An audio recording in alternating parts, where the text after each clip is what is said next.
नमस्कार, मैं प्रिंस मौर्य और आप देख रहे हैं प्रिंस विद ट्रुथ। आज मैं एक बहुत गंभीर मुद्दे पर आप लोगों से बात करने के लिए आया हूँ। वो गंभीर मुद्दा क्या है, क्या ऐसी जरूरी बात है कि मैं आप लोगों से एक गंभीर चर्चा, इतनी बड़ी चर्चा करने के लिए आया हूँ। वह है क्लाइमेट चेंज। क्लाइमेट चेंज एक बहुत ही जरूरी मुद्दा है, एक बहुत ही गंभीर मुद्दा है जिस पर बात करनी चाहिए, और वो गंभीर काम करने के लिए मैं आज आया हुआ हूँ। और उम्मीद करता हूँ कि आगे आप बने रहेंगे और इस चर्चा में जुड़े रहेंगे। क्लाइमेट चेंज की वजह से आप लोग देख रहे हैं कि गर्मी बहुत ज़्यादा बढ़ चुकी है, और इतनी ज़्यादा गर्मी बढ़ चुकी है कि जो भारत में इलाके ठंडे माने जाते थे, जिन इलाकों में कहा जाता था कि यहाँ पर ठंड रहती है, यहाँ पर बढ़िया मौसम रहता है, वे इलाके भी अब थोड़े त्रस्त होने लगे हैं। वहाँ भी परेशानियाँ आने लगी हैं गर्मी के कारण। समुद्र में क्या कहा जाता था कि ठंड रहती है, लेकिन समुद्र का तापमान भी बदल चुका है। पूरी धरती का जो तापमान है वो बढ़ता जा रहा है, बढ़ता जा रहा है। उसका क्या कारण है? ऐसा क्या कारण है कि धरती का तापमान बढ़ रहा है? लोग परेशान हैं। इंसान तो इंसान परेशान है, जीव जंतु जानवर पशु पक्षी सब परेशान हैं। जो छोटे छोटे माइक्रो ऑर्गेनिज्म होते हैं या बैक्टीरिया होती हैं, वायरस, ये लोग भी परेशान हैं। तो इसकी परेशानी की जो वजह है वो है गर्मी। और गर्मी का क्या कारण है, उसी कारण पर बात करने के लिए आया हूँ। उस कारण का जो असली जिम्मेदार है वो है इंसान। जीव जंतु पशु पक्षी, इनका कोई दोष नहीं है, ये मैं सबसे पहले साफ कर देना चाहता हूँ। तो जब इंसान इसके दोषी हैं, तो इंसानों को ही समझाने के लिए वीडियो, उन्हीं को बताने के लिए वीडियो बना रहा हूँ। और मैं चाहता हूँ कि आप लोग इस पर थोड़ा ध्यान दें। यदि आपको गर्मी से समस्या है तो, और यदि आप झेल पा रहे हैं और सोच रहे हैं कि 2-4 साल और झेला जा सकता है, तो फिर 2-4 साल बाद आइएगा। क्योंकि आप तो कहते हैं ना कि कल पेपर है तो रात को पढ़ लूँगा, वो वाले व्यक्ति हैं। तो फिर जब जो पानी है वो नाक से ऊपर हो जाए तब आप आइएगा, तब क्या पता आपको समस्या का समाधान मिले, लेकिन तब तक बहुत देर हो जाएगी। तो इसके कारण क्या हैं? ये गर्मी बढ़ने के कारण क्या हैं? तो गर्मी बढ़ने का जो सबसे बड़ा कारण है वो है उपभोग। ज़रूरत से ज़्यादा उपभोग। कोई भी चीज़ है उसका ज़रूरत से ज़्यादा आप लोग इस्तेमाल करेंगे तो फिर क्या है कि वो चीज़ जो है टूट जाएगी या नुकसान ही पहुंचाएगी। कोई भी चीज़ आप लोग देख लीजिए, उसका ज़रूरत से ज़्यादा ही उपभोग हो रहा है। शादियों में, सगाई में, और मुंडन हो, फिर चाहे विसर्जन हो, फिर चाहे कुछ भी हो, छोटी सी पार्टी हो, कोई फेयरवेल हो, बर्थडे हो, शादी की सालगिरह हो, और न जाने कौन कौन से तरीके निकाल लिए गए हैं पार्टी करने के और खुशियाँ मनाने के। तो खुशियाँ मनानी बहुत ज़रूरी है, खुशी होनी भी चाहिए और लोगों को खुशी मनानी भी चाहिए, लेकिन उसका एक तरीका होता है कि जब खुशी मनाई जाए तो उससे ना किसी को समस्या हो, ना किसी को परेशानी हो, और ना ही किसी का अहित हो, यानी उसका कोई नुकसान हो। तो जब हम लोग खुशी मनाते हैं तो अपने लिए मनाते हैं, या अपने किसी सगे संबंधी के लिए मनाते हैं, दोस्त यार के लिए मनाते हैं, या किसी प्रेमी और प्रेमिका के लिए मनाते हैं कि वो खुश रहे, हम खुश रहें। तो हम अपने लिए तो खुशियाँ ले आते हैं, लेकिन उससे दूसरों के लिए दुख पैदा करते हैं। जैसे मान लीजिए कि हम लोग कोई पार्टी कर रहे हैं, कोई हम लोग त्यौहार मना रहे हैं, तो उसमें हम लोगों ने एक सबसे ज़रूरी चीज़ जो मतलब मान ली है कि ये होना ही चाहिए, क्या है? सजाने के लिए गुब्बारे। सजावट के लिए हम लोग गुब्बारे ले आते हैं और गुब्बारे सजा देते हैं।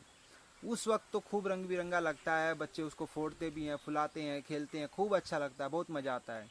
लेकिन क्या कभी आपने सोचा है कि वे गुब्बारे फिर प्लास्टिक के रूप में नालियों में बहाए जाते हैं, इधर उधर फेंके जाते हैं, कूड़े के साथ जलाए जाते हैं, और न जाने कौन कौन से तरीके से इधर उधर वो प्रकृति में फैल जाते हैं। अगर खेतों में चले गए तो मिट्टी में चले जाते हैं, नालियों में फंस कर रह जाते हैं, और पानी में चला गया, नदी में चला गया तो गल गल के वो छोटा छोटा माइक्रो प्लास्टिक बन जाता है, और फिर वो सब कुछ इंसानों को ही नुकसान पहुंचाता है। ऐसे ही न जाने कितने तरीके की चीज़ें हम लोग इस्तेमाल करते हैं। हम लोग ग्लिटर इस्तेमाल करते हैं, जो चमकीला किरकिरा होता है, जो बच्चे अपने आर्ट में भी इस्तेमाल करते हैं। लड़कियां आजकल आंखों पे लगाने के लिए इस्तेमाल कर रही हैं, और न जाने नेल पॉलिश पर लगा रही हैं, न जाने किस किस तरीके से उसका इस्तेमाल कर रही हैं। और प्लास्टिक की चीज़ें तो हम लोग देख ही रहे हैं, इस्तेमाल हो रहा है, सिंगल यूज़ प्लास्टिक। दालें पैक हो रही हैं, सब्जियां पैक हो रही हैं, मसाले पैक हो रहे हैं, उसके बाद कोल्ड ड्रिंक्स वगैरह आ रहा है, और न जाने और कौन कौन सी चीज़, चिप्स, कुरकुरे, नमकीन, सब कुछ उसमें पैक हो रहा है, कपड़े पैक होकर आ रहे हैं। इतनी सारे जो ये प्लास्टिक है वो उसमें पैक हो रहा है, तो ये सारा प्लास्टिक जा कहाँ रहा है? सब कुछ जा रहा है प्रकृति में, नेचर में। जो शहर में लोग हैं वो तो खैर कचरा फेंक देते हैं, तो वो कचरा जाता है और कूड़े का पहाड़ बनाता है। जैसे कि दिल्ली में गाजियाबाद और दिल्ली के बीच में जो कचरे का पहाड़ है वो बहुत ऊंचा है, और लगभग एक आंकड़ा बताता है कि 25 लाख टन जो कचरा है डेली वहाँ पर लाकर फेंका जाता है। इतना ज़्यादा कचरा है, और कहते हैं कि कई हजारों गाड़ियाँ जितना पॉल्यूशन करती हैं उससे ज़्यादा पॉल्यूशन वो पहाड़ एक दिन में कर देता है। इस लिमिट तक वो पॉल्यूशन वहाँ पर होता है। उसके बाद उसको ले जाया जाता है, सड़ाया जाता है, गलाया जाता है, कुछ से खाद बनाई जाती है, कुछ उसमें प्लास्टिक बीन कर उसको रिसाइकल करने का काम होता है। ये सारी चीज़ें होती हैं, लेकिन क्या उससे प्रकृति को नुकसान नहीं होता है? उससे भी होता है। जब उसको जलाया गलाया जाएगा तो फिर उससे भी कार्बन निकलेगा। जलाया किस चीज़ से जाएगा? कोयले से ही गर्मी निकाली जाएगी, तो फिर कोयला जलेगा तो भी कार्बन एमिशन होगा। फिर दूसरी चीज़, जो गांव में लोग रहते हैं यदि उसको खेतों में फेंकते हैं, खेतों में यदि फेंक देंगे तो उसमें सड़ेगा गलेगा नहीं। जितनी बार आप लोग जुताई करेंगे, खुदाई करेंगे, उतनी बार वो आपके सामने आएगा और फावड़े से कट कर और फिर पानी, बरसात, गर्मी, हर चीज़ वो झेलेगा, तो छोटे छोटे टुकड़ों में बंटना शुरू होगा। फिर वो बनेगा माइक्रो प्लास्टिक, और वो माइक्रो प्लास्टिक हमारी सब्जियों को भी नुकसान करेगा, हमें भी नुकसान करेगा। वो तरह तरह की जो हमारे अर्थवॉर्म्स होते हैं यानी केचुए होते हैं उनको भी परेशान करेगा, और उसमें जो छोटे छोटे माइक्रो ऑर्गेनिज्म होते हैं, छोटे बैक्टीरिया होते हैं, कीड़े होते हैं, सबको परेशान करेगा वो माइक्रो प्लास्टिक।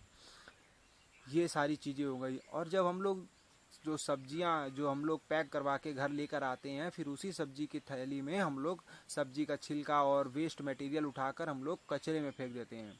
और आपने देखा होगा, ज़रूर देखा होगा, लेकिन आप इग्नोर करते हैं क्योंकि आप देखना नहीं चाहते हैं सच्चाई। होता क्या है कि जब शहरों में कचरा फेंक दिया जाता है प्लास्टिक में बंद करके, तो गाय जो होती हैं, आवारा गाय बोलते हैं जिसको, जो आवारा गाय, आवारा सांड, आवारा जानवर होते हैं, कुत्ते भी होते हैं, उनमें चील कौवे भी होते हैं, वे सभी उन थैलियों को नोच नोच के फाड़ कर उसमें से ये सब्जी के छिलके वगैरह खाने की कोशिश करते हैं। लेकिन कुछ पन्नियाँ इतनी मजबूत होती हैं और इतनी ज़्यादा उसमें लचीली होती हैं कि वो फटती नहीं है, खिंचती चली जाती हैं। तो मजबूरन भूख के मारे गाय और कुत्ते उनको चबा जाते हैं। कुत्ते तो कुछ भी चबा जाते हैं, और गाय भी उनको चबा कर खा जाती है, सांड उनको चबा कर खा जाते हैं।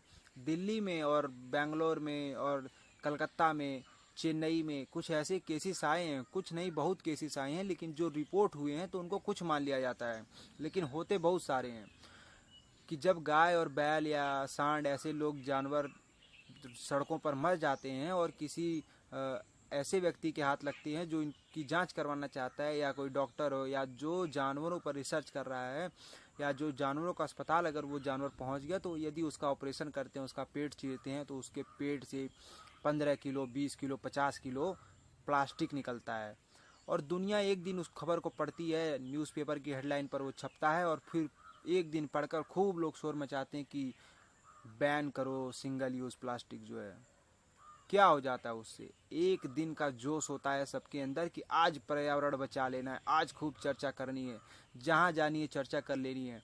मेरे जैसे जो यूट्यूबर्स हैं वो सोचते हैं एक शॉर्ट वीडियो बना ही देनी है, अपना फर्ज निभा ही देना है, लेकिन उससे कुछ होगा नहीं। एक शॉर्ट वीडियो बनाकर 2-4 लाख 20 लाख व्यू आ जाएंगे, लोग खूब प्रशंसा कर देंगे, कमेंट बॉक्स में आकर कुछ लोग सिंगल यूज़ प्लास्टिक का समर्थन कर देंगे, कुछ इसका विरोध कर देंगे, कुछ बैन का समर्थन करेंगे, कुछ बैन का विरोध करेंगे। ये सारी चीज़ें होंगी, लेकिन अगले ही पल सब भूल जाएंगे। कब भूल जाएंगे? जैसे ही कोई कंपनी आएगी, कोई नया मोबाइल फ़ोन या कोई नई चीज़ लॉन्च करेगी, सबका ध्यान उधर हो जाएगा और सब लोग भूल जाएंगे। या कोई पॉलिटिशियन आएगा, किसी नेता को कोई बढ़िया सी गाली वाली दे देगा और सब लोग उधर शिफ्ट हो जाएंगे, उस डिबेट में फंस जाएंगे। ये गाय मरी, उसने 25 किलो प्लास्टिक खा लिया, इस बात से सबका ध्यान हट जाएगा। यही होता है हमारे समाज में। ठीक।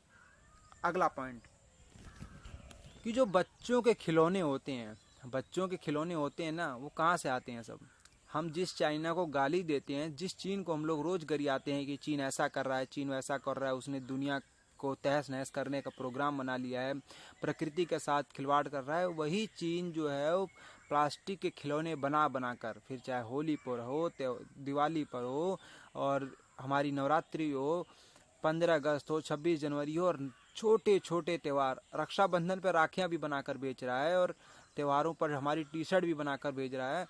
बैन चाइना, बाइकॉट चाइना की जो टी शर्ट थी उसने भी छपवा दी, कि मतलब अपने ही नाम की बाइकॉट चाइना की टी शर्ट छपवा के इंडिया में बेच दी और इंडिया वालों ने खरीदा। सब नायलॉन, पॉलिस्टर, फाइबर और प्लास्टिक वगैरह की चीज़ें होती हैं वो बनाता है, बेचता है। खिलौने आते हैं और न जाने गुब्बारे वगैरह सब, पिचकारी, पटाखे सब चाइना बेचता है। और प्लास्टिक के मांझे बेचता है, ऐसे खतरनाक खतरनाक मांझे बेचता है, उससे जानवर पशु पक्षी मरते हैं कट कर, लोगों की गर्दनें कट जाती हैं, किसी का कान कट रहा है। आप लोग ऐसी खबरें देख रहे होंगे। कई बार ट्रेन के किनारे या सड़कों के किनारे बच्चे उड़ा रहे होते तो वहाँ भी हादसे हो जाते हैं। ये सारी चीज़ चाइना से आ रही हैं। तो बच्चों का जो भी खिलौना है वो जब वहाँ से आ रहा है और आप इस्तेमाल कर रहे हैं, क्यों? क्योंकि आपको पता ही नहीं कि हो क्या रहा है। ये तो मैं बता रहा हूँ ना, और कुछ ज़रूरी लोग बात करते हैं इस पे जिनको समझ में आ रहा है, लेकिन आप ध्यान नहीं देंगे, सिर्फ चाइना को गरियाते रहेंगे। गरियाने से क्या होगा? किसी को गाली दे देकर क्या होगा? आप उससे दूरी बनाइए, आप उसकी चीज़ों का इस्तेमाल मत कीजिए। आपने देखा होगा ना कि जब असहयोग आंदोलन चला था भारत में, तब क्या हुआ था? गांधी जी ने ये बोला कि अंग्रेजों को गरियाओ, बोला था? नहीं बोला था। या किसी नेता ने बोला था अंग्रेजों को गरियाओ? नहीं बोला था। इसलिए नहीं बोला था क्योंकि वे समझदार थे, पढ़े लिखे थे, और वे जानते थे कि गरियाने से कुछ नहीं होगा, किसी को गाली देने से कुछ लाभ नहीं होने वाला है। इसलिए उन्होंने कहा कि असहयोग आंदोलन चलाया जाए, इनका किसी भी कार्य में सहयोग ना किया जाए।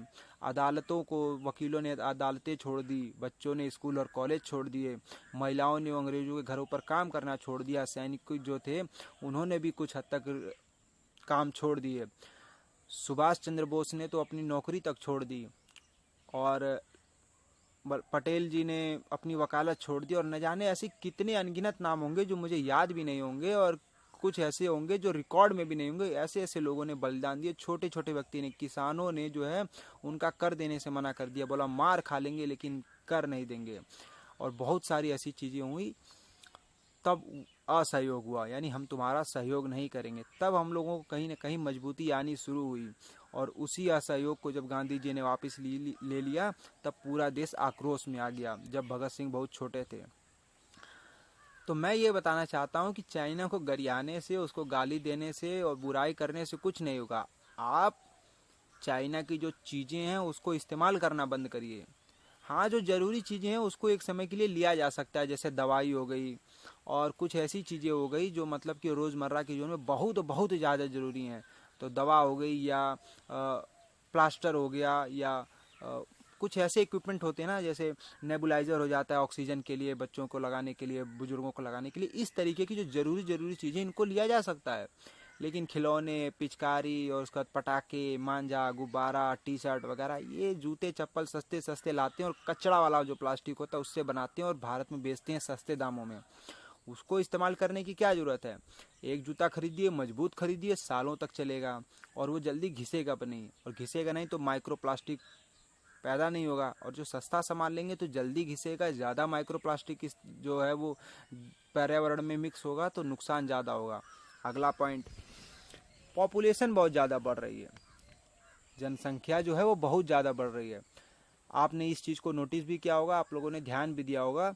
बहुत सारे नेता और नेता टाइप के लोग जो गली मोहल्ले पे, चौक चौराहों पे और चाय की दुकानों पर बैठकर और पेड़ के नीचे, गांव में तो पेड़ के नीचे बैठकर खूब ये लोग जो चर्चा करते हैं और एक ही चीज़ बोलते हैं कि फला धर्म के लोग ज़्यादा बच्चे पैदा करते हैं, उन लोगों ने खूब जनसंख्या बढ़ा रखी है। लेकिन ऐसा कुछ है नहीं।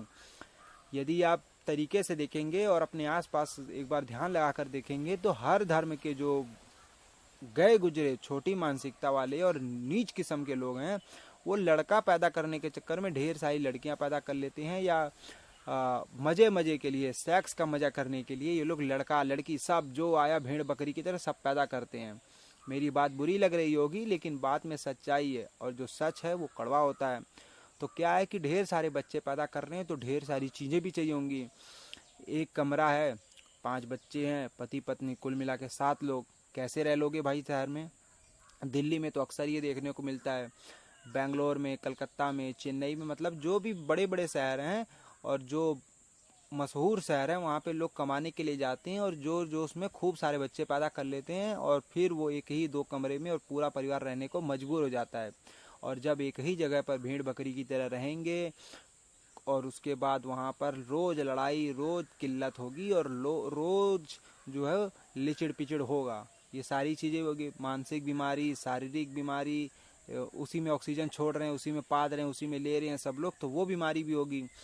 और ज़्यादा आमदनी ना होने की वजह से खाने वाले 7 लोग हैं, कमाने वाला एक व्यक्ति है, तो अच्छा क्वालिटी का खाना भी नहीं खरीद पाएगा। जो भी सस्ता आइटम मिलेगा, सस्ता चावल, सस्ती दाल और सस्ते मसाले, सस्ती हल्दी, सब में मिलावट होती है, और सब कुछ गंदा खाएगा और फिर बीमार पड़ेगा, और बीमार पड़ के अस्पताल जाएगा तो सस्ती दवाई लेगा। सस्ती दवाई आपकी किडनी को, आपके लीवर को इफेक्ट करेगी, फिर उसके लिए अलग इलाज।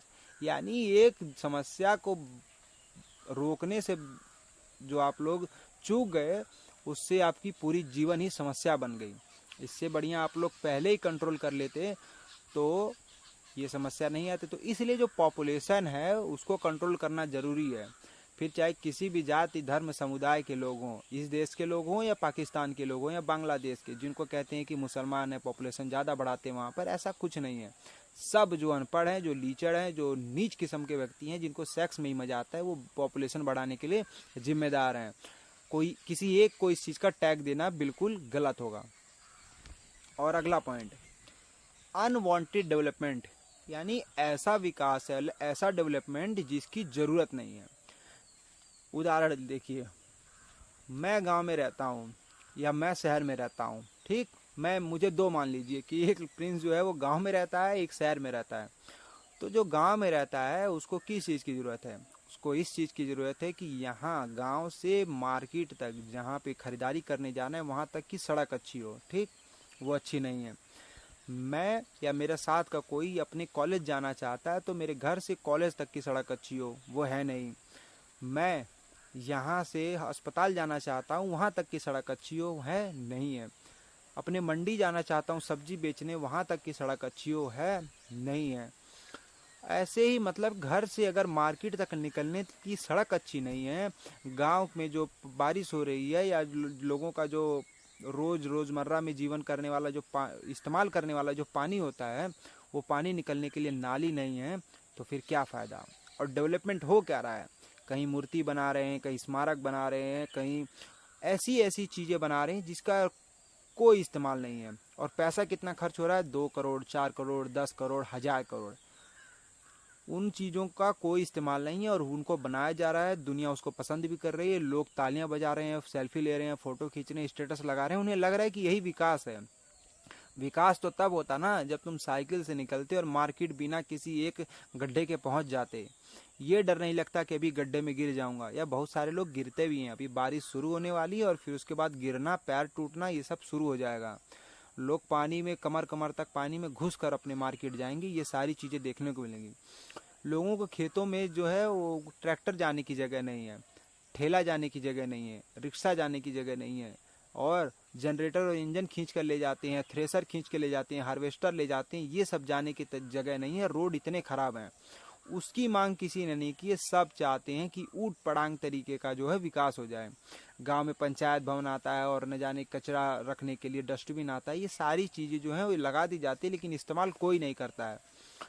तो ये अनवांटेड डेवलपमेंट होते हैं कुछ। जैसे बड़े बड़े सरकारों में देख लीजिए, चाहे राज्य सरकार हो चाहे केंद्र सरकार हो, स्मारक बनवाएंगे बड़ी बड़ी, मूर्तियां बनवाएंगे बड़ी बड़ी, और ऐसी ऐसी चीज़ें बनवाएंगे जिसकी कोई ज़रूरत नहीं है।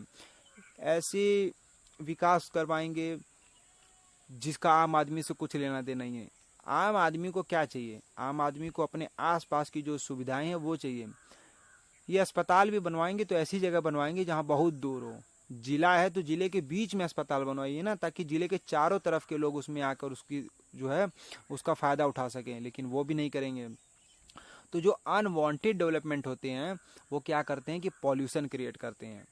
मैं ये समझाना चाहता हूँ कि वो उनसे पॉल्यूशन होता है। जब ज़रूरत की चीज़ हो तो थोड़ा पॉल्यूशन झेला जा सकता है कि ठीक है थोड़ा सा पॉल्यूशन हो रहा है, कोई बात नहीं।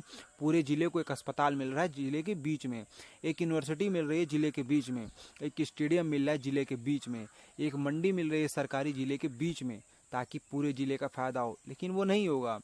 ऐसा डेवलपमेंट करवाएंगे जिसका कोई मतलब नहीं है। कहीं मूर्ति बनवा देंगे, कहीं ये लोग म्यूजियम बनवा देंगे, और उस म्यूजियम में रखा क्या होगा? कुछ नहीं। इनके पास कुछ है ही नहीं धरोहर रखने के लिए, तो रखेंगे क्या? इन्होंने ऐसा कुछ बनाया ही नहीं तो रखेंगे क्या? कलाकारों का सम्मान ही नहीं कर रहे हैं तो कलाकार कुछ बना के देंगे क्या कि उसमें रखा जाए? तो इस तरीके के जो अनवांटेड डेवलपमेंट है उनको करने से जो है पॉल्यूशन होता है। अभी गांव-गांव में खूब सारी टंकियां बनवाई जा रही हैं, उत्तर प्रदेश में खूब सारी टंकियां बनवाई जा रही हैं। लोगों के पास जो है पीने को पानी नहीं है, तो उनको पानी देने की जगह ये लोग टंकियां बनवा रहे, तो क्या उस टंकियों से पानी आ जाएगा? कभी नहीं आएगा। उसका कारण है, उसका कारण बहुत डीपली मैं दूसरी वीडियो में बताऊंगा। बेसिक ये है कि उसकी पाइपें बहुत ख़राब क्वालिटी की हैं, बहुत ही ज़्यादा ख़राब क्वालिटी की हैं, और वो पाइप जो है वो 2-4 साल में लीक हो जाएगी और किसी घर पानी नहीं आएगा। सरकारी काम ऐसा ही होता है। तो ये तो उदाहरण था, तो सरकार की आलोचना ना करके ये बता देते हैं कि अनवांटेड जो है डेवलपमेंट वो नहीं होना चाहिए।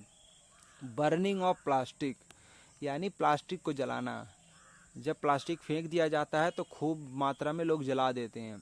पत्ते पत्ते फेंक दिए जाते हैं या पेड़ से गिर जाते हैं तो लोग जला देते हैं। शहरों में भी मैंने देखा है, यहाँ भी मैंने देखा है कि घर के बाहर झाड़ू लगाया और झाड़ू लगाने के बाद एक खंभे के पास या किसी कोने में जहाँ पर कोई नहीं रहता है, जहाँ पर किसी का आना जाना नहीं, वहाँ पे ले गए प्लास्टिक, वहाँ रखा और जला दिया। और फिर सोचेंगे कि हमने तो खूब सफाई कर दी, अपने घर के आगे साफ हो गया। अपने घर के आगे तुमने साफ कर लिया है, दुनिया में गंदगी फैला दी है। एक आदमी ने कचरा जलाया और 20-50 घर को परेशानी होती है सांस लेने में, और सांस लेने में उनको तो होती ही परेशानी, उसके साथ साथ जो हवा में माइक्रो ऑर्गेनिज्म होते हैं, चिड़िया होती है, पशु पक्षी होते हैं, उनको भी समस्या होती है। आपको समझ में नहीं आता है, आपको नहीं दिखता है, तो इसका क्या मतलब? नहीं होता है समस्या, होती है समस्या। उसके बाद जो कार्बन एमिशन होता है उसके कई सारे मैं कारण आपको लोगों को बता देता हूँ कि जो कार्बन जो है उससे जो समस्याएं हो रही हैं वो सबसे ज़्यादा नुकसान कैसे करता है। हम लोग घर में कुछ जलाते हैं, जैसे गांव में क्या कि लकड़ी वगैरह पे खाना बनता है तो उससे जलता है। प्लास्टिक इकट्ठा किया उसको जला दिया, पत्ते इकट्ठा किए उसको जला दिए। उसके बाद गाड़ियाँ जो हमारे चलती हैं, फिर चाहे पेट्रोल चलने वाली हो या डीजल से चलने वाली हो, उससे जो कार्बन निकलता है। और उसके बाद जो गाड़ियाँ चल रही हैं तो उनके जो टायर घिस रहे हैं वो उड़ के हवा में जाते हैं। और कंपनियां हैं, फैक्ट्रीज हैं, जनरेटर चल रहे हैं, शादियों में भी बहुत सारी चीज़ें इस्तेमाल हो रही हैं, कोयला जलाया जा रहा है बिजली पैदा करने के लिए। और इसके अलावा भी कुछ और बहुत सारे तरीके होते हैं जो प्रोडक्ट्स बनते हैं, उन सब को बनाने के लिए जितना भी सब कुछ है गलाया जाता है, जलाया जाता है, तो सब कार्बन ही निकलता है। और क्लोरोफ्लोरोकार्बन तो आप लोग जानते ही हैं, जब एयर कंडीशन वगैरह चलता है, एसी वगैरह चलाते हैं, उसमें से निकलता है। ये सारे कार्बन जो हैं वो निकल के हवा में जाते हैं और सब नुकसान पहुंचाते हैं। इतने ज़्यादा पेड़ पौधे लगाए भी नहीं है कि जो इन कार्बन को सोख पाएँ। पेड़ पौधे कार्बन सोखते हैं, मालूम है ना, होना चाहिए मालूम। पेड़ पौधे कार्बन को सोखते हैं, तो इतने ज़्यादा कार्बन का जो हम लोग उत्सर्जन कर रहे हैं कि पेड़ पौधे सोख ही नहीं पा रहे हैं। अरे मुझे भूख लगी है 2 रोटी की और मेरे सामने रख दिया है 10 रोटी 20 रोटी, तो खा पाऊंगा क्या? सारी नहीं खा पाऊंगा, बाकी खराब हो जाएगी या नुकसान पहुंच जाएगी, कीड़े लगेंगे। वही उदाहरण यहाँ पर पेश होता है कि जब इतना ज़्यादा कार्बन इस्तेमाल करेंगे और पेड़ पौधे कम है तो कैसे कैसे वो कार्बन सोख पाएंगे? नहीं सोख पाएंगे। ये सारी चीज़ें हैं। लग्जरी लाइफ, अब लग्जरी लाइफ का क्या है कि इसमें भी आप लोगों को बुरा लगेगा, लेकिन सुनते जाइए। लग्जरी लाइफ और चकाचौंध जो है, इसका जो है वो रोकना बहुत ज़रूरी है। इसको रोकना ज़रूरी है। कैसे? बड़े बड़े मॉल बन रहे हैं, बड़े बड़े कॉम्प्लेक्स बन रहे हैं शॉपिंग के लिए, और खूब ऐसे खर्चे किए जा रहे हैं, बड़ी बिल्डिंग्स बनाई जा रही है, बड़े बड़े ये सब खोले जा रहा है। तो क्या है कि उनको बनाने में पॉल्यूशन, इसमें जो बिजली लगती है, इतनी सारी बत्तियाँ, इतनी सारी लाइटें जलाई जाती हैं प्रोडक्ट को अच्छा दिखाने के लिए, उनको चमकाने के लिए, चकाचौंध बनाने के लिए, कि उतनी बिजली इस्तेमाल कर रहे हैं तो बिजली तो कहीं से आ रही होगी ना। उस बिजली को बनाने के लिए कोयला जल रहा होगा तो पॉल्यूशन, मतलब कार्बन तो निकलेगा ही। सोचने वाली बात है। और दूसरी बात कि वो जो प्रोडक्ट बिकेंगे वहाँ पर, वो किसी काम के भी तो नहीं होते हैं। ज़्यादातर महिलाएं, ज़्यादातर बच्चे और ज़्यादातर लोग जब फैमिली के साथ बाहर निकलते हैं तो चकाचौंध देखकर, लग्जरी लाइफ की तरफ अट्रैक्ट होकर, आकर्षित होकर ऐसी चीज़ें खरीद लेते हैं जो कि किसी काम की नहीं है। उनको उस चीज़ की ज़रूरत ही नहीं थी, बस उन्होंने दिखाने के लिए या प्रभावित होकर खरीद ली, ले आए घर पर, 2 दिन मज़ा लिया, कोई इस्तेमाल किया, स्टेटस लगाए, पोस्ट किया, रिश्तेदारों को दिखाया और अपनी वाहवाही की। उसके बाद किसी घर के कोने में फेंक दिया। फिका पड़ा रहता है, लेकिन दीपावली की सफाई के समय उसको उठाकर हम लोग कबाड़े में बेच देते हैं तो फिर वो जाता है, फिर गलाया जाता है और फिर उसमें से पॉल्यूशन होता है। और नहीं कबाड़े में जो बेचते हैं वो किसी कचरे में फेंक देते हैं और वो जाके मिट्टी को ख़राब करता है, फिर वही प्रोसेस दोबारा से शुरू होता है। तो ये है लग्जरी लाइफ और चकाचौंध भरी दुनिया का जो है असर। तो ये सारी चीज़ें होती हैं। आजकल ऑनलाइन का बिजनेस बहुत बढ़िया चला है। ऑनलाइन जितने भी प्लेटफॉर्म हैं जो खरीदने बेचने का काम करते हैं, उसका क्या कारण है? उसका ये कारण है पॉल्यूशन करने का कि जो महिलाएं हैं, बच्चे हैं और जो घर पर बैठे बैठे हैं, जिनको कमाना धमाने से कोई मतलब नहीं है, लेना एक न देना दो वाले, वो करते क्या हैं? वो पति का पैसा, बाप का पैसा और घर वालों का पैसा, जो कमा रहे उनका पैसा ले लेंगे, उनका कार्ड ले लेंगे और खूब शॉपिंग करेंगे। ऐसी ऐसी चीज़ें मंगाएंगे, ऐसी ऐसी चीज़ों का शॉपिंग करेंगे जो ज़रूरत ही नहीं है, जिस चीज़ की ज़रूरत ही नहीं है। ज़रूरत थी कॉपी कलम की, किताबों की पढ़ने के लिए, ज़रूरत थी दवाइयों की ताकि सेहत सही रहे, ज़रूरत थी बढ़िया सब्जी फल और दालों की, वो भी नहीं मंगाएंगे। लेकिन ऊट पटांग चीज़ें जैसे कि चकाचौंध दिखाने के लिए अच्छे अच्छे कपड़े, टैप, मजाक, बहुत सारे जूते, बहुत सारे हेडफोन, बहुत सारे अलग अलग तरीके के मोबाइल के कवर्स मंगा लेंगे, ढेर सारी चद्दरें मंगा रहे हैं, ढेर सारी बेडशीट मंगा रहे हैं, ढेर सारी पिलो कवर मंगा रहे हैं और न जाने क्या क्या मंगा रहे हैं। और इन सब चीज़ों को रख लेते हैं, रोज़ बदलते रहते हैं, रोज़ बदल कर धोने की काम करते हैं। और जब रोज़ उसको धो रहे हैं तो ज़्यादा पानी भी इस्तेमाल होगा। पहले तो पानी खर्च कर रहे हैं ये लोग और फिर न जाने कौन कौन से तरीके से उसको ड्राई क्लीनिंग वगैरह करवा रहे हैं। उसके लिए न जाने कितने तरीके के शैम्पू और डिटर्जेंट वगैरह इस्तेमाल हो रहा है। ये सब कुछ जब इस्तेमाल हो रहा है तो वो भी तो कोई ना कहीं नुकसान कर रहा है ना। वो है तो केमिकल ही, वो पानी के जरिए जाएगा कहीं पर और नदियों में तो मछलियों को नुकसान करेगा और न जाने किस किस को नुकसान करेगा। करेगा कि नहीं करेगा? वैसे तो करेगा। आप सोचेंगे छोटी छोटी बातों को क्यों जुड़वा रहे हो? ये छोटी छोटी बातें ही मिलकर इतना बड़ा जो है इफेक्ट क्रिएट कर रही हैं। आपको इस पे सोचना चाहिए। सबसे आखिरी और सबसे बड़ा कारण क्लाइमेट चेंज के लिए जो मुझे लगता है और जो मैंने बहुत सारे विद्वानों के मुंह से सुना है और मैंने बहुत सारे रिसर्च पेपर जो है ऑनलाइन पढ़े हैं और मैंने बहुत सारी मैगजीन्स में भी पढ़ा, वो निकल के आया है। और वो क्या है? मीट कंजप्शन, यानी मुर्गे का मीट, बकरे का मीट और न जाने किस किस लोग जो तरीके के जो नॉन वेजिटेरियन जो फूड हैं, उनकी वजह से जितना ज़्यादा पॉल्यूशन है, क्लाइमेट चेंज हो रहा है, एनवायरनमेंट को इफेक्ट हो रहा है, उतना और किसी वजह से नहीं हो रहा है। कैसे? वो ऐसे कि जब आप नेचुरल तरीके से देखिए, पहले वापिस चलते हैं बहुत साल पहले, 200 साल पहले चलते हैं, जब नेचुरल तरीके से बकरियां वगैरह घास वगैरह खा के आगे बढ़ती थी या मुर्गियां दाना चुगते थे, इधर उधर कीड़े वगैरह चुगते थे, ये सब, तो एक लिमिट में मुर्गे पैदा होते थे, एक लिमिट में अंडा देते थे, एक लिमिट में बकरियां घास चरती थी, एक लिमिट में गाय घास चरती थी। तब क्या होता था कि एक लिमिट में वो चरती थी, एक समय पे वो बच्चा देती थी, एक समय पे सब कुछ होता था। तो उससे क्या है, प्रकृति का संतुलन और बैलेंस वगैरह बना रहता था। लेकिन अब क्या हो रहा है कि ज़बरदस्ती इंजेक्शन के माध्यम से, सीमन के माध्यम से और ज़बरदस्ती इनको प्रेग्नेंट कर दिया जाता है और ज़्यादा से ज़्यादा बच्चे पैदा किए जाते हैं, गाय के, बकरी के और मुर्गी वगैरह ज़्यादा अंडे दे पाएँ, ये सब किया जाता है। और ज़्यादा चूजे वगैरह पैदा किए जा रहे हैं। आप लोग वीडियोस में कई सारी देख रहे होंगे और देखते भी होंगे, और आप रील की तरह रील्स में देखते होंगे, ऐसे स्क्रॉल करते हुए चले जाते हैं, तो आप वहाँ पर विचार नहीं करते। इसीलिए 1 मिनट का रील आया हुआ है, ताकि आप विचार ना कर पाएँ, आप सोच ना पाएँ। जल्दी से देखिए, जल्दी से आगे बढ़िए। उससे ये भी होगा कि आपने सच देख भी लिया और फिर आप जब इग्नोर करेंगे तो गलती आपकी मानी जाएगी कि आपने उसको इग्नोर कर दिया। हमने तो आपको दिखाया ही था, हमारा तो प्लेटफॉर्म पे सब कुछ है, हम कुछ नहीं छुपाते, हम तो सब कुछ दिखाते हैं। सरकारी बोलेगी तो सब कुछ दिख ही रहा है, आप खुद ही उसको मान रहे हैं। तो जब इतना ज़्यादा कंजप्शन करने के लिए जो ये मीट वगैरह जो है, जो पैदे हो गए हैं, जो ढेर सारी गाय, बछड़े और मुर्गियाँ, बकरियाँ इतनी पैदा हो गई हैं, सूअर भी काटे जाते हैं, कई जगहों पर भैंस और गाय भी काटी जाती हैं, कई राज्यों में और कई सारे देशों में भी बीफ एक्सपोर्ट होता है, इंपोर्ट होता है, खाया जाता है, मज़े किए जाते हैं। उनकी मीट तैयार करने के लिए कुछ उनको खिलाना तो पड़ता होगा ना। पहले नेचुरल तरीके से होता था तो एक लिमिट होती थी, तब पॉपुलेशन भी बहुत कम थी। अभी 18वीं शताब्दी में ही पूरी दुनिया की पॉपुलेशन बहुत कम थी। अभी देख लीजिए 800 करोड़ के आसपास हो गए हम लोग पूरी दुनिया में। तो इतने ज़्यादा लोग हो गए हैं, इनमें बहुत बड़ी संख्या है नॉन वेजिटेरियन वालों की। तो जब यानी मांस मछली खाने वाले जो हैं ये ज़्यादा बढ़ चुके हैं, तो ये जो मीट खा रहे हैं, इसको मीट को तैयार करने के लिए वो सामने गाय है, वो बहुत देर से परेशान कर रही है, परेशान ऐसे कर रही है, मुझे लग रहा है अब आ जाएगी मारने, अब आ जाएगी, लेकिन वो नहीं आ रही है। ठीक है, ये डिस्टर्ब कर रही है।